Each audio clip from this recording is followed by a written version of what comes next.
नमो अरिहन्ताणं नमो सिद्धाणं नमो आयर्याणं नमो उवज्झायाय नमो लोये सव्वसाहोणम्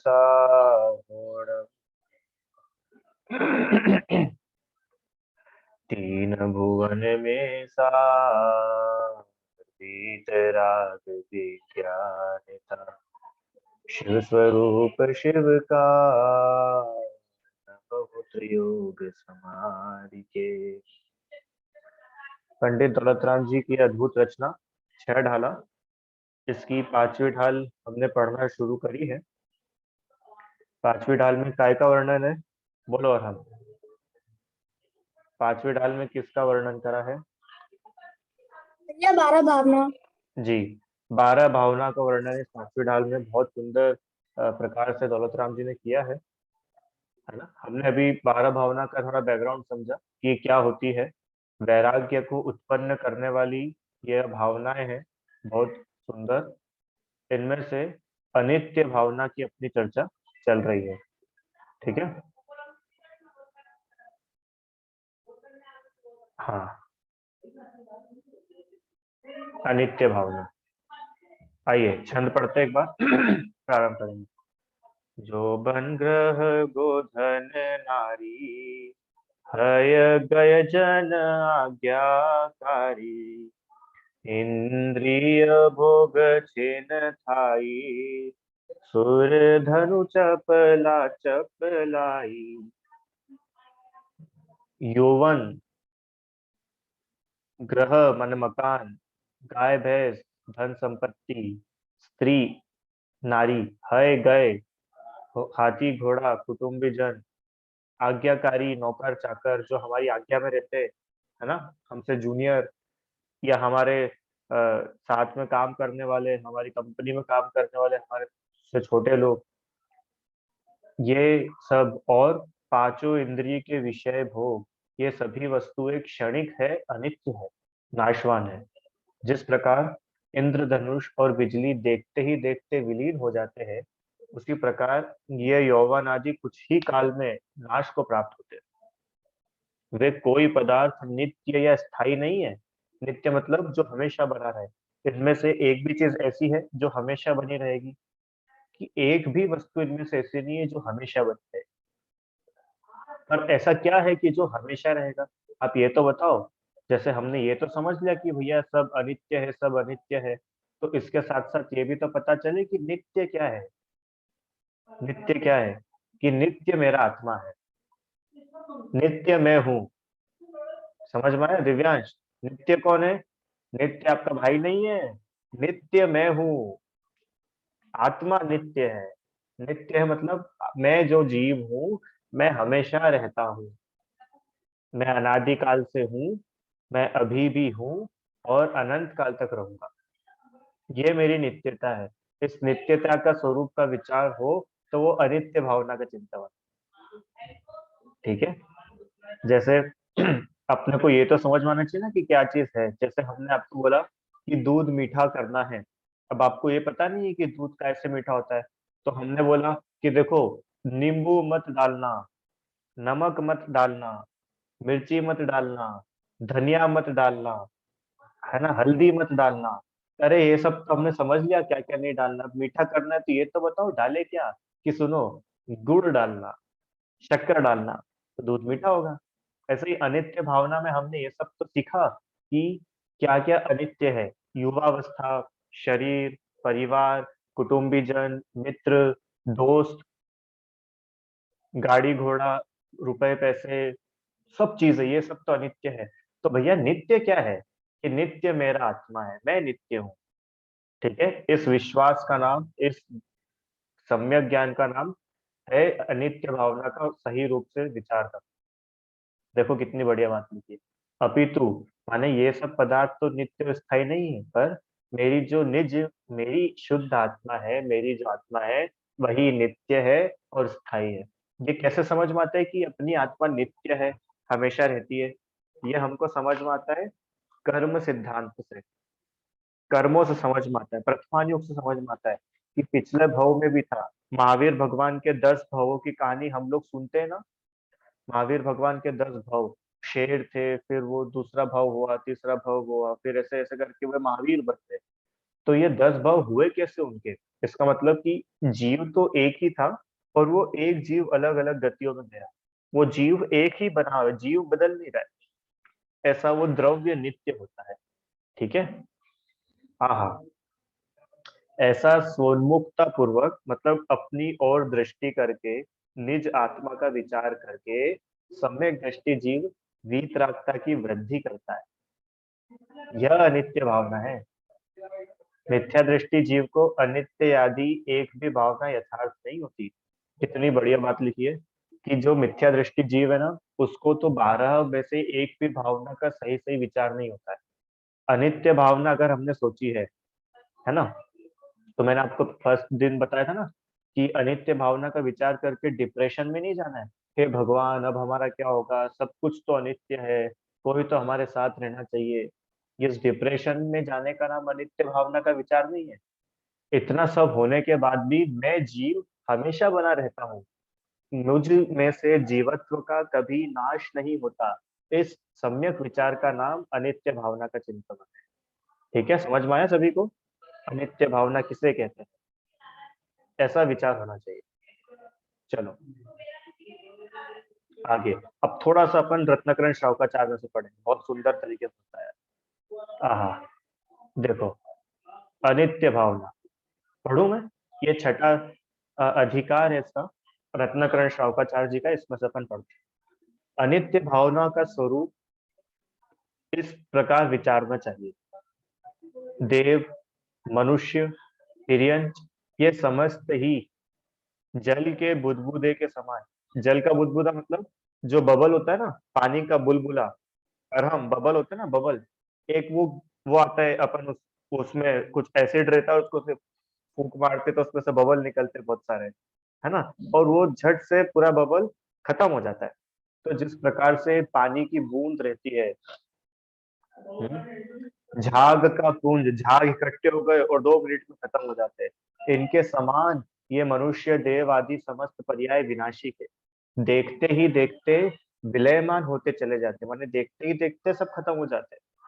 ये समस्त रिद्धि, देखो क्या क्या बातें लिखी है। रिद्धि, रिद्धि मतलब जितने अपने को शक्तियां मिली हो, ताकत मिली हो, कुछ भी रिद्धि मिली हो, संपदा, परिकर, जो भी हमारा एनवायरनमेंट, हमको जो कुछ भी मिला है, ये सब पता है कैसा है? ये असली नहीं है, ये स्वप्न के समान है। जिस प्रकार नींद खुलने से सपना टूट जाता है। रिदम, आप रात में सोए और सपने में आप कहाँ चले गए? सपने में हम चले गए डिज्नीलैंड, और वहां पे हम खूब मस्ती कर रहे हैं, खूब एंजॉय कर रहे हैं। इतने में क्या करा? इतने में मम्मी ने हमको सुबह उठा दिया। तो बताओ, डिज्नीलैंड है कि नहीं है? नहीं है, नींद टूटी और सपना टूटा, वो नहीं बना रहेगा। ऐसे ही यह मनुष्य पर्याय, ये संपत्ति, ये स्वस्थ शरीर, ये बढ़िया घर, ये सब चीजें जो भी हमको मिला, ये सब क्या है? अनित्य है। क्यों अनित्य है? कि जिस प्रकार सपना टूट जाता है, स्वप्न में देखी हुई वस्तु फिर से दिखाई नहीं देती है, उसी प्रकार यह वस्तु नष्ट होने के बाद में नहीं मिलती। इससे पता चलता है ये हमारी नहीं है, ये बाहर की है। इस जगत में धन, युवा अवस्था, जीवन, परिवार समस्त क्षण भंगुर है, क्षण भर में नष्ट हो जाते हैं। संसारी मिथ्या दृष्टि जीव इनको ही अपना स्वरूप, अपना हित जान रहे हैं। अपने स्वरूप की पहचान होती तो पर को अपना कैसे मानते? ये मिथ्या दृष्टि की पहचान है कि पर पदार्थ को अपना मानता है, और पर पदार्थ तो उसके साथ हमेशा रहेंगे ही नहीं, क्योंकि वो तो पर है ना, बाहर से आए हैं, और वो उसके साथ हमेशा रहते नहीं है, तो वो दुखी होता है, परेशान होता है। और सम्यक दृष्टि दुखी क्यों नहीं होता है? क्योंकि उसने ये निर्णय कर रखा है। क्या निर्णय कर रखा है? ये जो पर पदार्थ है, ये जो बाहर की जितनी भी चीजें मुझे मिल रही है, ये मेरी नहीं है।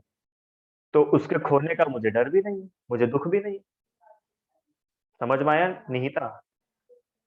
सम्यक दृष्टि जीव सुखी क्यों रहता है? क्योंकि उसको यह पक्का भरोसा है अंदर कि कि क्या भरोसा है कि पर पदार्थ जो मुझसे आके मिले हैं ये वास्तव में मेरे नहीं है, तो इनके बिछुड़ जाने पर मैं दुखी नहीं होगा। ठीक है, चलो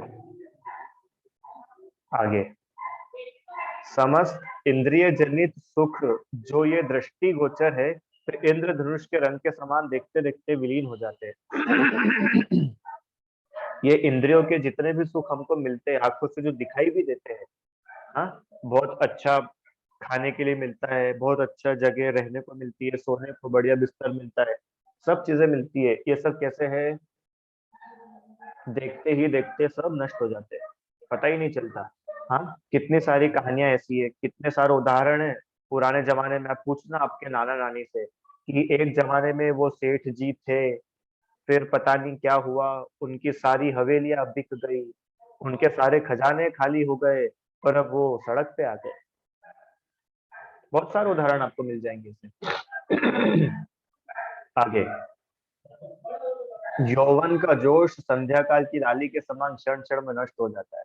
हाँ, अतः ये मेरा ग्राम, मेरा गांव, ये मेरा राज्य है, मेरा घर, ये मेरा धन है, ये मेरा परिवार है, ऐसा विकल्प करना महामोह का प्रभाव है। ये मोह का प्रभाव है, मिथ्यात्व का प्रभाव है, जो हम सब चीजों को अपना मानते ना। मेरा घर है, मेरा परिवार है, मेरा नगर है, हाँ, हमारा इंदौर नंबर वन स्वच्छता में, ये सब मिथ्यात्व है। अरे इंदौर तुम्हारा हो कैसे गया? 20 साल से इंदौर में रह रहे हो तो तुम इंदौर वाले बन गए क्या?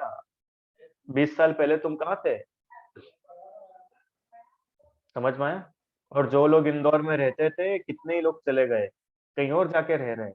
हो सकता है कोई स्वर्ग में रह रहा है, वो स्वर्ग को अपना मानने लग गया। कोई नरक में गया होगा, वो नरक को अपनी जगह मानने लग गया। कोई पेड़ पौधा बन गया होगा, पेड़ पौधे को अपना मानने लगा। ये मिथ्यात्व नहीं है तो क्या है? समझ में आया? आगे। जो जो पदार्थ नेत्रों से दिखाई देते हैं वे सब विला जाएंगे, माने वे सभी नष्ट हो जाएंगे। इनको देखने जानने वाली इंद्रियां वे भी अवश्य हो, वो भी अवश्य नष्ट होगी। अतः शीघ्र ही आत्महित में उद्यम करो। कितनी जोरदार बात लिखी है कि जिन भी पदार्थों को आप अपनी आंखों से देखते हो, उनको भोगते हो शरीर से, कानों से सुनते हो, जीवान से खाते हो, सूंघते हो, जो भी करते हो, वो सब तो खत्म होंगी। और जिन इंद्रियों को लेकर के तुम इतना खुश हो रहे हो ना, ये इंद्रियां भी नष्ट हो जाएगी। अगर अभी आत्महित नहीं करा तो ये पंचेंद्रिय पर्याय छूटेगी और एक इंद्रिय में जाके पड़ जाएंगे, पता नहीं चलेगा। फिर उसके बाद में वही वन टू होगा, दुर्लभ रही जो चिंतामणि, एक श्वास में 8-10 बार। समझ में आया? अगर अभी भी, इसलिए उन्होंने वो लाइन कितनी गजब की लिखी आखिरी में कि क्या करा, शीघ्र, अतः, इसलिए, क्योंकि ये सब भी अवश्य नष्ट होगा। क्यों, ऐसा है क्या? कौन गारंटी दे सकता है कि भैया मेरा शरीर हमेशा मेरे साथ रहेगा, ये जो भी मुझे मिला है ना, हस्त पुष्ट शरीर, ये हमेशा मेरे साथ बना रहेगा? कोई है ऐसे गारंटी देने वाला? बोलो। निहिता। मम्मी पापा हमेशा मेरे साथ बने रहेंगे, परिवार हमेशा मेरे साथ रहेगा। आप लोगों ने कभी विचार करा है इसके बारे में? हाँ, बच्चों, जो मम्मी आपको दिखती है रोज घर में, एक दिन वो मम्मी हमारे साथ नहीं रहेगी। अरे सर, ऐसी ऐसी ऐसी अपशगुन की बातें मत करो सर आप क्लास में। अरे ये अपशगुन नहीं है, ये वस्तु का स्वरूप है, इसको एक्सेप्ट करो। रिदम। समझ में आया? जिस घर में तुम अभी बैठ करके क्लास सुन रहे हो, वो घर एक दिन तुम्हारे पास में नहीं रहेगा, इसकी तैयारी है। ये अनित्यता की तैयारी करो। जो बच्चे अभी हमारे साथ में हैं, वो बच्चे हमारे पास नहीं रहेंगे। तैयारी करो इसकी। अपने मोह को कम करो। क्यों कम करे? अरे अनित्य है। भला इसी में है कि तुम पहले से उसके लिए तैयार रहो, तो सुखी रहोगे। तो सुखी रहोगे। और अनएक्सपेक्टेडली अगर कुछ होगा तो तुम दुखी होगे। समझ में आया? और हम, जैसे हमको पहले से ही पता है, जैसे कि मानो हम लोग एग्जाम देकर के आए, ठीक है, और अगले दिन पेपर में फ्रंट पेज की खबर, क्या खबर, इस साल सीबीएसई का पेपर बहुत टफ था, इसलिए बच्चों की कॉपी बहुत नॉर्मल तरीके से चेक करेंगे। ठीक है, तो अब आपको पहले से मालूम है कि यार अपना पेपर तो बहुत खराब हुआ था, पर इतना अपने को सहूलियत है कि कॉपियां बहुत इजीली चेक होगी अच्छे से, मतलब ज्यादा डिफिकल्ट चेकिंग नहीं होगी। हाँ, अब आपको कम नंबर भी आएंगे तो आप दुखी होगे क्या? नहीं, ज्यादा नंबर आएंगे तो बहुत सुखी होगे क्या, कि नहीं हमको तो पहले से पता था कि ऐसा ही होने वाला है। बहुत बार होता है ना, अरे हमको तो पहले से ही मालूम था इसलिए हमको कुछ ज्यादा फर्क नहीं पड़ा। होता है कि नहीं होता ऐसा? हाँ, जैसे उदाहरण, कोई व्यक्ति है ना, उसको कुछ ऐसी बीमारी हो गई कि डॉक्टर्स ने बोल दिया कि ये मैक्सिमम 5 साल जिंदा रहेंगे, उसके बाद में तो मर जाएंगे। तब आपको 5 साल पहले ही पता चल गया कि ये व्यक्ति अब 5 साल में कभी भी मर सकता है, तो आप उसके लिए मेंटली प्रिपेयर्ड हो, आप उसके लिए तैयार हो, है ना तीर? तो जब भी वो व्यक्ति मरेगा तो आपको बहुत ज्यादा दुख होगा क्या? अब दुख तो होगा, पर बहुत ज्यादा दुख होगा क्या? बहुत ज्यादा तो नहीं होगा, क्यों? क्योंकि हमको पता था कि ये व्यक्ति तो अब मरने ही वाला है, वो बीमार इतना है, वो खा भी नहीं पा रहा है, वो लेट भी नहीं पाता है, बैठ भी नहीं पाता है, चल भी नहीं पाता है। तो हमको पता चल जाता है कि भैया वो अब जाने वाला है, तो हमको ज्यादा शोक नहीं होता है। और अगर किसी व्यक्ति का हमको नहीं मालूम हो, और वो आधे घंटे पहले कोई हमसे मिल के गया है, और सड़क पर उसका एक्सीडेंट हुआ और वो मर गया, तो उसका शौक कितना खतरनाक लगता है। अरे आधे घंटे पहले तो हम लोग साथ में चाय पी रहे थे और वो मर गया, है ना? क्योंकि हमने कभी ऐसा सोचा ही नहीं था कि आधे घंटे बाद वो जिएगा कि मरेगा, इसलिए हमको दुख हुआ। और जहाँ हमको पता था कि भैया 5 साल के अंदर अंदर तो ये चले जाएंगे, तो हमको दुख नहीं होता है, क्यों? हम तैयार हैं उसके लिए, वी आर ऑलरेडी प्रिपेयर्ड। समझ में आया ना? इसलिए अनित्य भावना में ये बता रहे हैं कि ये सब चीजें अवश्य नष्ट होगी, इसका पक्का निर्णय करो। हाँ, आप बाजार जाते हो, प्रैक्टिकल बता रहा हूँ, बाजार जाते हो खरीदी करने? रुचि आंटी, बाजार जाते हो ना खरीदी करने, क्या क्या खरीदते हैं हम बाजार से? हम कपड़े खरीदने जाते हैं। तो आप जिस समय अपने कपड़े खरीदते हो, उसी समय आपके मन में ये विचार आता है कि नहीं आता है कि ये जो ड्रेस मैं ले रहा हूँ, ले रही हूँ, ये एक दिन पुराना हो जाएगा? ये अपने मन में बात रहती कि नहीं फिट? ऐसा कोई सोचता है क्या कि देखो भैया, अब मैंने ना 5,000 रुपए के कपड़े खरीदे हैं, तो ये पूरे जीवन पुराने नहीं होने चाहिए, हमेशा नए बने रहना चाहिए, ऐसा कोई सोचता है क्या? नहीं सोचता है ना। तो जब आपके कपड़े पहन पहन के पुराने हो जाते हैं, तो आपको दुख होता है क्या उनको फेंकने में, कि नहीं अब तो बहुत पुराने हो गए, अब तो क्या करेंगे पहन के, इसको छोड़ो? ठीक है, रिदम, हम मार्केट गए कुछ खरीदने, या मार्केट नहीं भी गए तो हमने एक नया फोन ऑर्डर करा, और वो नया बढ़िया सा आईफोन हमारे घर में आ गया। अब जिस समय वो फोन आपके घर में आया ना, उसी समय आप विचार कर लो, यह फोन हमेशा मेरे साथ नहीं रहेगा। क्यों? क्योंकि अनित्य है। जिस पल आपने ये विचार करा ना कि ये फोन हमेशा मेरे साथ नहीं रहेगा, उसी समय से उस फोन से रिलेटेड सारी टेंशन तुम्हारी खत्म हो जाएगी। अब अगर वो फोन चोरी भी होगा ना, तो तुमको उतना दुख नहीं होगा जितना पहले होता था। क्यों? क्योंकि हाँ, हमको मालूम था ये अनित्य है, ये एक ना एक दिन जाना है, चला गया। अरहम, समझ में आया? क्रिकेट खेलते हो, क्रिकेट का बैट हम खरीद के लाते हैं शॉप से, मार्केट से, और वो बैट टूट जाता है ना, खेलते हैं तो कई बार बैट टूट जाता है। तो जब बैट हमारा टूटा, उस समय अगर आप खरीदते समय विचार करोगे ना कि ये अनित्य है बैट, ये हमेशा मेरे साथ नहीं रहेगा, ये बैट अभी जैसा दिख रहा है ये हमेशा वैसा नहीं रहेगा। तो जब इस अनित्यता का हमको विचार होगा, तो क्या होगा पता है? क्या होगा? वो टूटे, वो चोरी हो जाए या कुछ भी हो, हमको उसका दुख नहीं होगा, हम उतनी कषाय से बचेंगे, उतने कर्म बंध से बचेंगे, है ना? और देखो अगली लाइन कितनी बढ़िया लिखी है, अतः इसीलिए बहुत धीरे धीरे आराम से बुढ़ापे में अपनी आत्मा का हित करो, ऐसा लिखा है क्या? रुचि आंटी क्या लिखा है?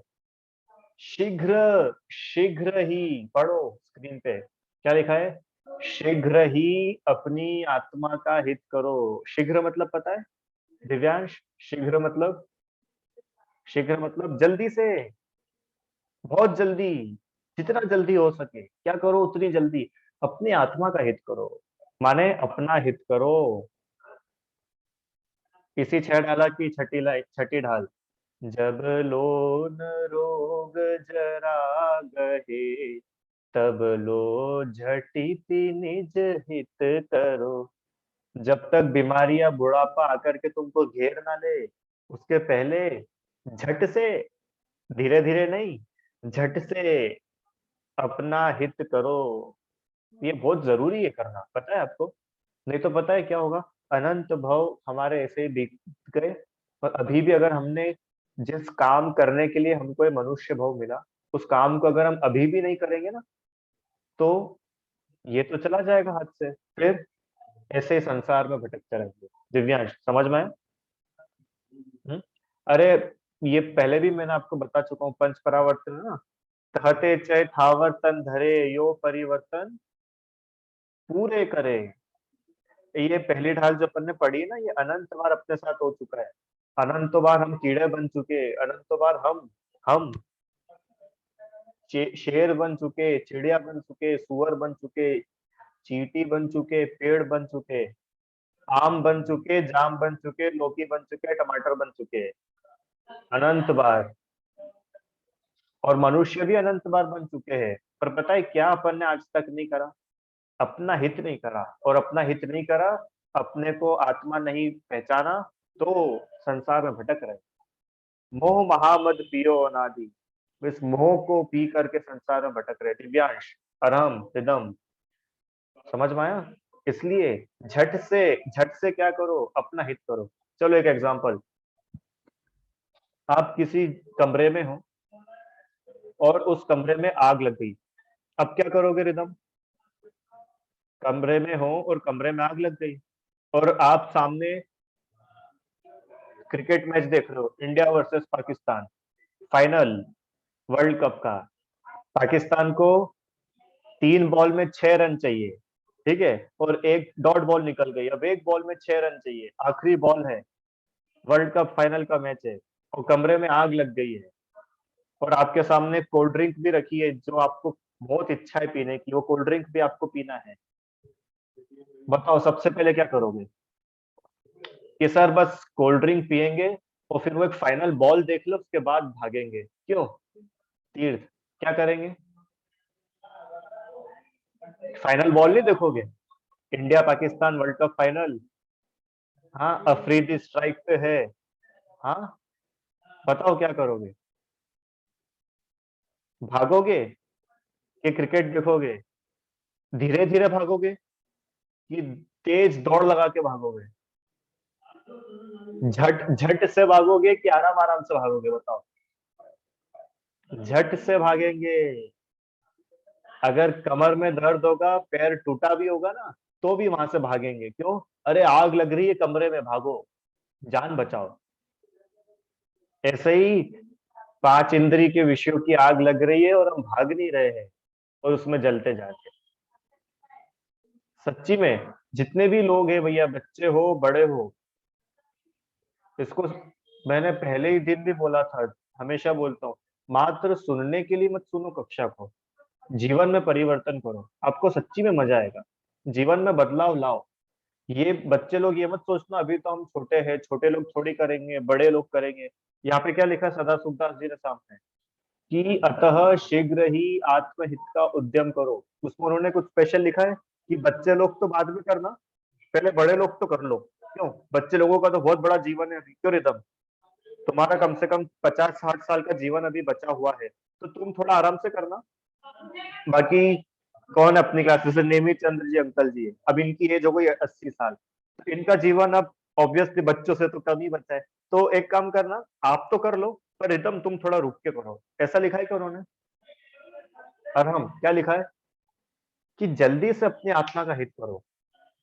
आराध्या समझ में आया ना? अपने को इंतजार नहीं करना है कि पहले नानी जी करेंगी, फिर मम्मी करेगी, फिर मैं करूंगी, ऐसा नहीं करना है। अपना आत्मा का हित करो। अरे 8 साल का मनुष्य हो जाए तो वो सम्यक दर्शन का अधिकारी है। अब आप देख लो अपन कितने साल के हो गए हैं। अगर आप 12 साल के हो गए हो तो 4 साल पीछे चल रहे हो, और अगर आप 10 साल के हो गए हो तो 2 साल पीछे चल रहे हो, और 40 के हो गए हो तो 32 साल पीछे चल रहे हो। देख लो भैया, 8 साल का मनुष्य सम्यक दर्शन का अधिकारी है। कुंद कुंद आचार्य, जयसन आचार्य धन्य है। 13 वर्ष की उम्र में मुनि दीक्षा, वाह। 11 वर्ष की उम्र में मुनि दीक्षा। सीखो, अपने आचार्यों से सीखो। हाँ, और मुनि दीक्षा नहीं ले पाए तो कम से कम सम्यक दर्शन तो प्राप्त करो। मैं जीव हूँ इतना तो मानना स्वीकार करो अरम भैया। मैं शरीर नहीं हूँ, मैं जीव हूँ, मैं हमेशा बना रहने वाला हूँ, मैं नित्य हूँ, मैं अनित्य नहीं हूँ, मैं नित्य हूँ। इस विचार का नाम सम्यक दर्शन है। इसलिए जल्दी अपनी आत्मा का हित करो, है ना। तास क्या थी वो, कोटि उपाय बनाए भव्य करोड़ों उपाय बना करके भी पहले में पहले करने लायक काम क्या है, अपनी आत्मा का हित करना। ठीक है, आगे जल्दी जल्दी। जैसे एक नाव में अनेकों देशों के अनेक जाति के मनुष्य एक साथ बैठ जाते हैं, बाद में किनारे पर आकर अनेक देशों में चले जाते हैं, है ना। अभी नाव नहीं हो तो मान लो अपनी ट्रेन, इंदौर से ट्रेन चली शिखर जी तक, तो अलग अलग स्टेशन से अलग अलग लोग आकर बैठते हैं, और जैसे ही अपना अपना स्टॉप आता है सब उतर के चले जाते हैं। वैसे ही कुल रूप नाव में अनेक गतियों से आए प्राणी एक साथ मिलकर रहने लगे, बाद में आयु पूर्ण होने पर अपने अपने कर्म के अनुसार चारों गति में चले जाते हैं। कितना बढ़िया उदाहरण दिया। जैसे ट्रेन में आपको लोग मिलते, रीता आंटी, अभी आप ट्रेन में गए थे ना शिखर जी, तो आपको बहुत सारे लोग मिले होंगे। बहुत लोग ऐसे भी थे जो इंदौर के नहीं थे, कहीं बाहर से आए होंगे, पर हमको ट्रेन में मिलते हैं, है ना। तो ट्रेन में हमारी जान पहचान होती है। हम अपना टिफिन उनको खिलाते हैं, उनका टिफिन में से हम खाते हैं, हम थोड़ी बातचीत करते हैं, हम थोड़े रिलेशन बनाते हैं, और फिर जैसे ही उनका स्टॉप आता है तो क्या करते हैं, वो बैठते हैं आपके साथ कि नहीं अब मेरी इनसे दोस्ती हो गई है तो चलो एक काम करता हूँ, अब इनके पास ही रहूंगा। कोई ऐसा करता है क्या, कि नहीं भैया अब हमारा स्टॉप आ गया है, हाँ अब हम क्या करेंगे, अब हम उतरेंगे, अब हम जाएंगे, जहां हमको जाना था वहां पे हम जाएंगे। ऐसे ही ये जो परिवार अपने को मिला है, ये जो कुल अपने को मिला है, मम्मी पापा मिले हैं, दादा दादी मिले हैं, जो भी व्यक्ति आपको मिलते हैं ना, भले मैं भी मिला हूँ, कोई भी मिला हो, सिर्फ इस भाव में मिले हैं। जैसे ही मेरी आयु पूरी होगी मैं कहीं चला जाऊंगा, तो आपकी आयु पूरी होगी आप कहीं चले जाओगे। तो आपने ऐसा मान कैसे लिया कि हम हमेशा साथ में रहेंगे। आपने तो बिल्कुल इम्पॉसिबल चीज मांगी है, रिदम, ये तो इम्पॉसिबल है ना। ये दोनों उदाहरण दिया है यहाँ पे। आगे, हाँ, जिस देह के संबंध से स्त्री पुत्र मित्र बंधु आदि को अपना मानकर रागी हो रहे हो, वह देह अग्नि में भस्म हो जाएगी, मिट्टी में मिल जाएगी। कोई जीव उसको खाएगा, विष्टा कृमि कलेवर रूप होकर एक एक परमाणु जमीन आकाश में अनंत विभाग रूप होकर जाएंगे, फिर कहाँ मिलेंगे। ओहो, जिस शरीर से संबंधित है ना, जहाँ देह अपनी नहीं, तहाँ न अपनों कोई, घर संपत्ति पर प्रगट है, पर है परिजन लोय। ये जब शरीर ही अपना नहीं है, तो इस शरीर से संबंध रखने वाले मम्मी पापा, भैया दीदी, दादा दादी, चाचा चाची, मौसा जी मौसी जी, मामा जी मामी जी, ये हमारे कैसे हो सकते हैं। और हम, इमेजिन करो, ये जो तुम्हारा शरीर दिख रहा है ये शरीर तुम्हारा नहीं है, तो इस शरीर को जन्म देने वाले पिताजी तुम्हारे हो सकते हैं क्या, माता जी तुम्हारी हो सकती है क्या। वो नहीं है, नहीं है। क्यों, जब ये शरीर ही मेरा नहीं है तो शरीर को जन्म देने वाले मेरे कैसे हो सकते हैं। और ये शरीर तो कैसा है, कैसा है, अरे जब इस शरीर में से मैं जीव निकल जाऊंगा तो इस शरीर का क्या होगा, रिदम। कभी देखा है किसी डेड बॉडी के साथ में क्या होता है। जिस परिवार को तुम अपना मान के रखते हो ना, जिस परिवार के साथ हमेशा रहना चाहते हो, जिस परिवार को तुम अपना सब कुछ देना चाहते हो, अपने आत्म कल्याण के हाथ में रख करके, अपने आत्म कल्याण के बदले जिसके लिए तुम अपना पूरा जीवन दे देते हो, उस परिवार को एक बार पूछना कि जब मैं मर जाऊंगा तो आप मेरे शरीर को कितने समय तक अपने पास में रखोगे? बोलो। 1-2 साल तो रखेंगे साथ में? क्यों? कितने समय साथ में रखेंगे? एक आध हफ्ता, 5-6 दिन, 3-4 दिन, 2-3 दिन, एक दिन, अरे कुछ घंटे भी साथ में रख लिया तो बहुत बड़ी बात है। और वही लोग जाकर के शरीर को जला के आ जाते हैं। नहीं हो विश्वास तो पूछ लेना अपने घर पे आज। और तुम भी हो तो तुम क्या करोगे बताओ? हाँ, जिस शरीर को लेकर के हम इतना राग करते हैं, जिस शरीर से संबंध रखने वालों से हम इतना राग करते हैं, वो तो तुमको 10 मिनट में जला के आ जाएंगे, आधे घंटे में जला के आ जाएंगे इस शरीर को। हाँ, और उसके लिए, उनके लिए हम हमारा आत्म कल्याण छोड़ रहे हैं, तो ये सही तो नहीं है ना, ये गलत है ये। समझ में आया? इसका संबंध फिर नहीं प्राप्त होगा, ऐसा निश्चय जानकर स्त्री पुत्र मित्र कुटुंब आदि को ममता करके धर्म को ये आ गया ना, वही वाली बात आती कि ये सब चीजें तो पुनः नहीं मिलेगी, इनका संबंध फिर से प्राप्त नहीं होगा।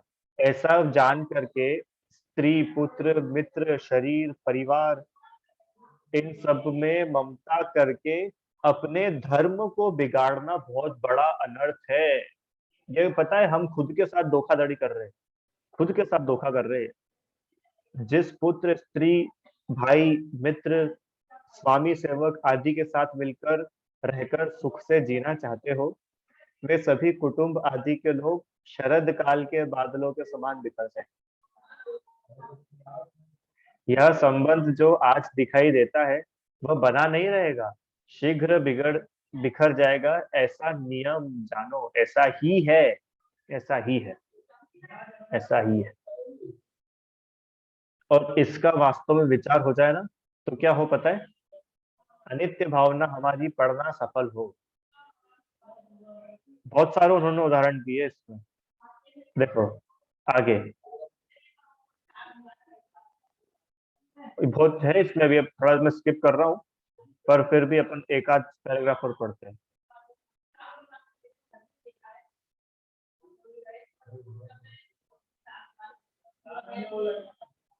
हाँ ये देखो, यह धन यौवन जीवन कुटुंब का साथ सबके सबको जल के बुदबुदों के समान अनित्य जानकर आत्मा के हित रूप कार्य में प्रवर्तन करो। संसार में जितने संयोग है वे सब विनाशिक है। इस प्रकार अनित्य भावना भाव, जो पुत्र पौत्र स्त्री कुटुंब आदि है, वे किसी के साथ परलोक गए नहीं, वह जाएंगे नहीं। अपने द्वारा कमाए हुआ पुण्य पाप आदि कर्म ही साथ रहेगा। क्या लिखा? कल अपनी बात हुई थी ना इस बारे में कि जिनके लिए तुम पाप कमाते हो ना, अब क्या करें, परिवार है, परिवार के लिए तो थोड़ा करना ही पड़ता है, तो हम क्या करते हैं, हम बेईमानी करके पैसा कमाते हैं। क्यों? क्योंकि हम बेईमानी करके पैसा कमाएंगे तो ज्यादा पैसा कमा पाएंगे, और ज्यादा पैसे में हम बहुत अच्छे से अपना परिवार चला सकते हैं। तो बोल रहे हैं कि तुम जिनके लिए ये पाप अन्याय करके धन पैसा इकट्ठे कर रहे हो, वो कोई भी तुम्हारे साथ में नहीं जाएगा रिदम। तुम्हारे मरने के बाद में तुम किस किस को अपने साथ में ले जाओगे जरा बताओ? तीन, कोई भी तीन नाम गिना दो, कौन तुम्हारे साथ जाएगा? मम्मी पापा, ये घर, ये शरीर, जिस शरीर का पेट भरने के लिए हम इतने सारे पाप करते हैं, वो शरीर तक हमारे साथ नहीं जाता है, सब धोखा दे देते हैं। समझ में आया ना? तो साथ जाता क्या है, साथ जाता क्या है कि अगर कुछ साथ में जाएगा तो वो क्या है, वो मात्र मात्र मात्र हमारा ही द्वारा कमाए हुआ पुण्य पाप कर्म है जो हमारे साथ रहेगा। इसलिए बहुत सोच विचार करके सारे काम करो। इसलिए अनित्य भावना क्षण मात्र भी भुलाना मत, इसका विस्मरण मत करो, जिससे पर से ममत्व छूटकर आत्म कार्य में प्रवृत्ति हो। इस प्रकार अनित्य भावना का वर्णन जानो। समझ में आया भैया सबको?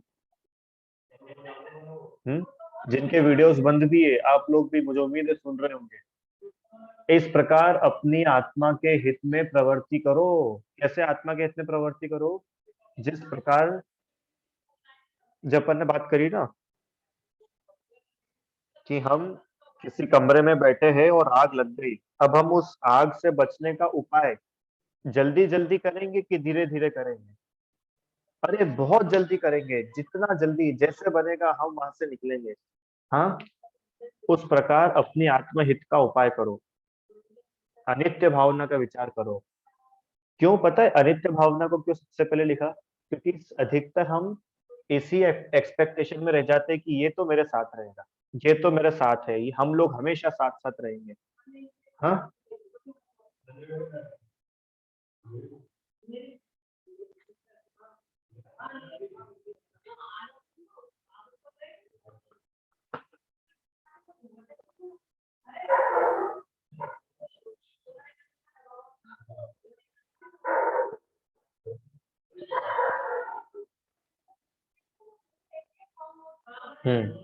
चलो, आ रही है मेरी आवाज?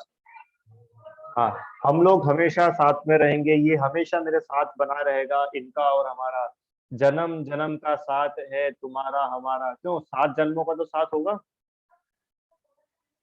क्यों, एकदम 7 जन्म तो कोई साथ में रहता है ना। अरे तुम 7 जन्म की बात करते हो, एक जन्म भी कोई साथ में नहीं रहता है। इसलिए इस अनित्य भावना का विचार करो, और जिन अनित्य संयोगों के पीछे हम अपना कल्याण, अपना आत्महित छोड़ देते हैं, उनके पीछे हम अपना आत्महित ना छोड़े। करने में सबसे पहले करने लायक काम है अपनी आत्मा के वास्तव में, और कुछ करने लायक नहीं है। ये काम सबसे पहले करने योग्य है। दिव्यांश, क्या सबसे पहले करने लायक है? ब्रश, टूथ ब्रश करना सबसे पहला काम है। नहाना सबसे पहला काम है। सबसे पहला काम है आत्महित करना। मैं आत्मा हूँ, मैं जीव हूँ, इसका भरोसा करना, ये हमारा रोज का नियम होना चाहिए। सुबह उठते हो ना आप लोग, ये नियम लो आप, कि जब हम कल सुबह उठेंगे तो हम इसका विचार करेंगे कि मैं जीव हूँ। उसके बाद हम हमारा दिन शुरू करेंगे। फिर मैं नहाऊंगा धोऊंगा, जो मुझे करना है मैं करूंगा, पर एक बार तो ये विचार करूंगा कि मैं जीव हूँ। ठीक है भैया, सबको समझ में आया? इस प्रकार ये अनित्य भावना का बहुत सुंदर स्वरूप यहाँ पे बताया है। आपके पास समय थोड़ा कम रहता है, इसलिए मैं आपको डिटेल में नहीं बताऊंगा। रत्नकरण शावकाचार आप रेफर करो और उसमें से पढ़ो, और कुछ नहीं समझ में आए तो मुझसे पूछना। ठीक है, रत्नाकरण शावकाचार्य जी ने ये दिया है। पेज नंबर बताऊं? 377। अगर शास्त्र है तो 377 नंबर का पेज है, उसके आसपास आपको अनित्य भावना मिलेगी। चलिए, इतना ही रखते। जिनवाणी स्तुति। निज निधि निज में बताई, यह अनंत उपकार है, उसके लिए जिनवाणी माँ को वंदना शत बार है।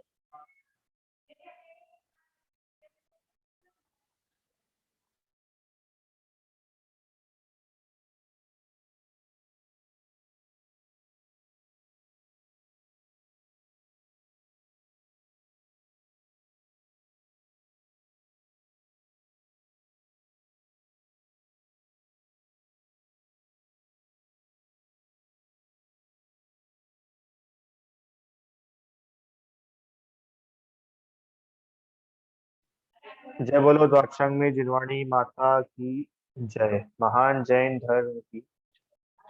कल क्लास